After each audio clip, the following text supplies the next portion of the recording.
Hello and welcome to the Craft Beer Corner. For today's beer review, we're jumping into a beer that I picked up a couple months ago and I've been saving. This is one I have heard a lot about. Widely regarded as one of the best stouts out there, and it's from a brewer where I've not had a beer prior.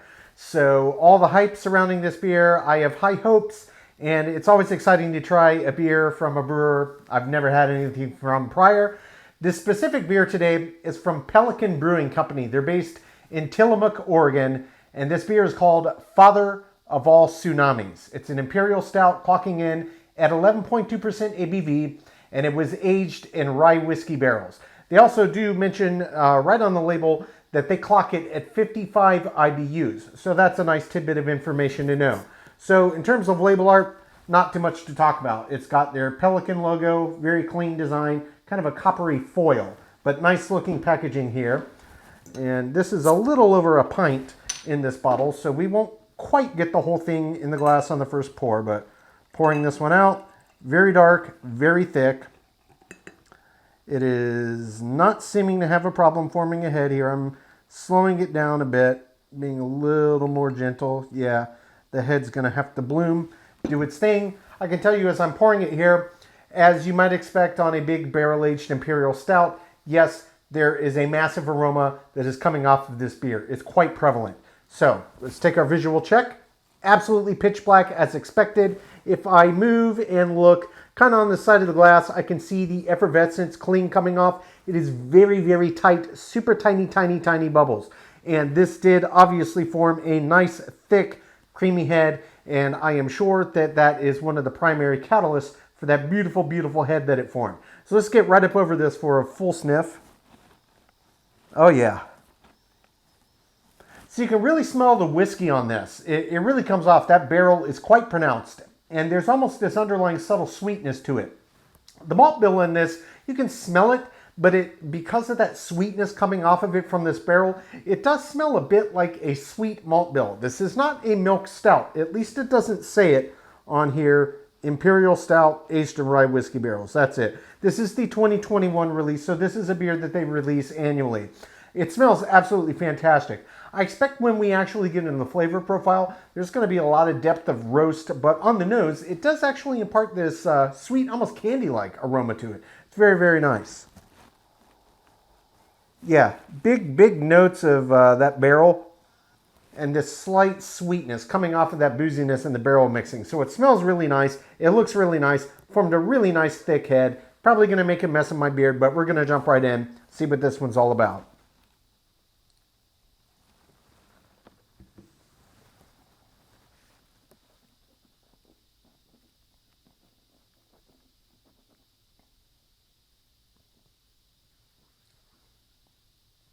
Ooh. That is a big beer. Very roasty malt bill indeed. Takes a few seconds for it to open up because on the front side you're just really enveloped in this rye whiskey. It's very prevalent and there is a definite booziness to it on the front side and a little bit of that suggestion of sweetness, which you often get in these higher ABV beers, especially if they've been barrel aged. It takes a couple of seconds, but once the intensity of that rye whiskey starts to dial back just a little bit, slowly this underlying malt bill blossoms and it is intensely roasty. Intensely roasty. It's very deep, very rich. Tons of roast. There is underlying subtle suggestions of coffee-like vibes.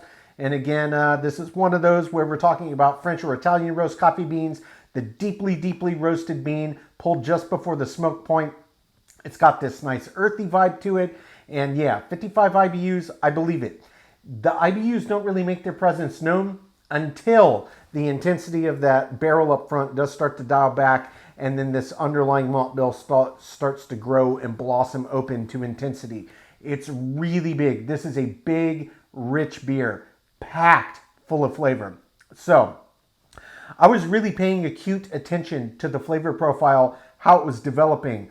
I was not really paying that much attention to the body and the mouthfeel. Mouthfeel, I do remember that it was very nice and creamy and velvety as I was agitating, but I wasn't really paying attention to the thickness or the weight when I swallowed because I was very much honing in on that very first sip taste of this beer I've heard so much about for so long. I wanted to get everything under the flavor profile first. So the head is still holding beautifully creamy, but it has settled down a bit. So we're just going to top this off just a bit here to where that tulip begins to flare again. We're going to jump in for a second sip. I'm going to really pick apart this body and this mouthfeel, let everything re-intensify. We'll see what else I can pick out, and we'll talk about the finish. But I can see why this beer is very highly lauded. It is absolutely delicious. It is big, it is rich, it is intense. So, take two.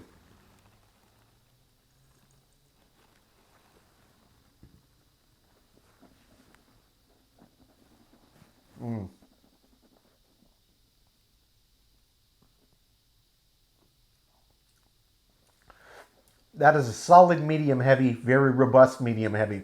Feels right for an 11.2% Imperial Stout, to be certain. The mouthfeel, there is a good bit of resistance to it. You can really feel that this beer has nice thickness, and it does get very silky, very creamy when you agitate around the palate.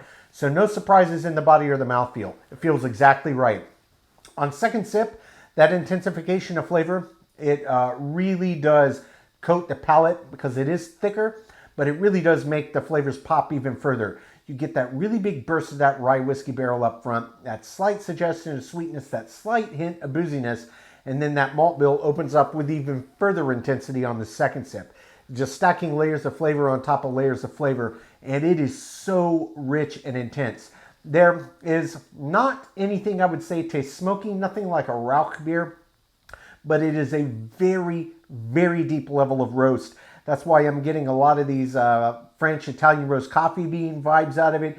Just a ton of earthiness, rich, roasty, in your face. And yeah, those IBUs, they really are apparent. It's got a nice kick of bitters to it, which just kind of ties the whole thing together, especially cutting through the intensity of that barrel, which is lovely. But then that malt bill starts to open up, these underlying bitters start to push their way up, and it starts to push down that suggestion of sweetness, and it really just opens up to this big, bold, in-your-face flavor profile.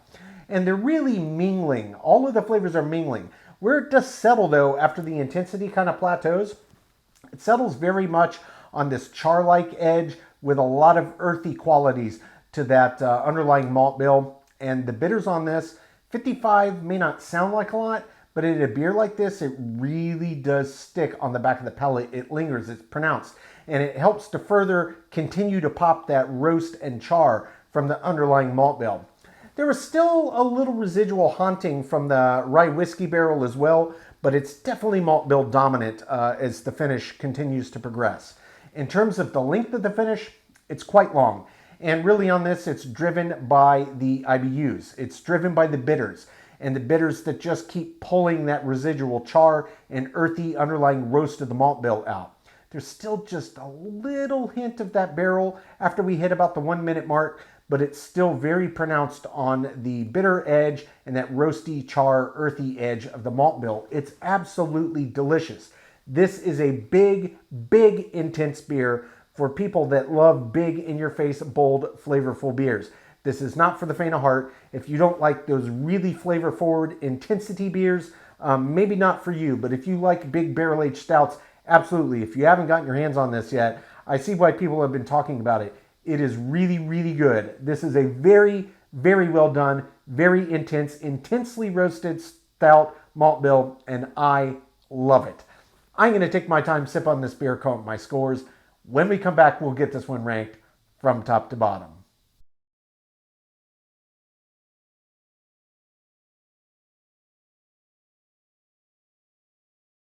All right, now we're going to get this beer ranked. This was Pelican Brewing Company's Father of All Tsunamis, an Imperial Stout clocking in at 12.2% ABV, and it was aged in rye whiskey barrels. Pelican Brewing is based in Tillamook, Oregon.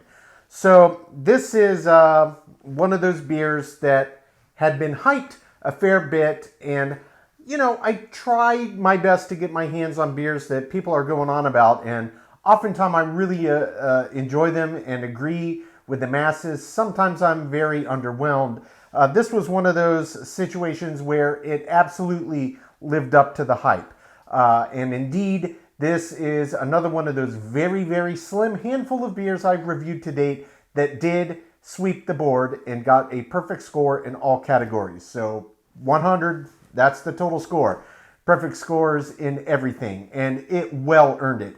Everything about this beer was just massive and balanced all at the same time. The rye whiskey barrel was a really nice kind of direction to go with it, especially with a beer that has this big and intense of a malt bill. It was really punching way above its weight. 11.2% ABV, that's not a low ABV, but this could blow some beers I've had with 15, 16% ABVs out of the water. It was just positively perfectly crafted from top to bottom in every conceivable facet. I absolutely loved it. This was a beer that was made for a true lover of big, bold, roasty, high ABV, flavor-forward Imperial Stouts. And for me, the really special part about this, and you normally get a bit of this driving out of a big, heavily roasted malt bill, but the IBUs on this really kind of surprised me. I mean, it shouldn't have. It told you right on the bottle 55 IBUs, but everybody's individual IBU perception is different. It really was a dominant factor in this beer. Aside from just the incredible malt bill that they used, the bitters that they were able to pull out of this were, you know, you don't often get that on a beer like this. And it was such a treat from top to bottom. The aroma, visually, everything I experienced texturally, the flavor profile, and it just kept opening into new areas. I absolutely loved it. I would recommend this beer to any big Imperial Stout fan. It is absolutely well worth your time. It lives up to the hype. Another one of the very few beers I've reviewed with a perfect score. Folks, that's today's review. As always, I do sincerely appreciate you tuning in today. Please don't forget to like, comment, and subscribe. If you want to stay in the loop when our videos go live, just turn on your notifications, hit that bell icon. It's right next to the subscribe button.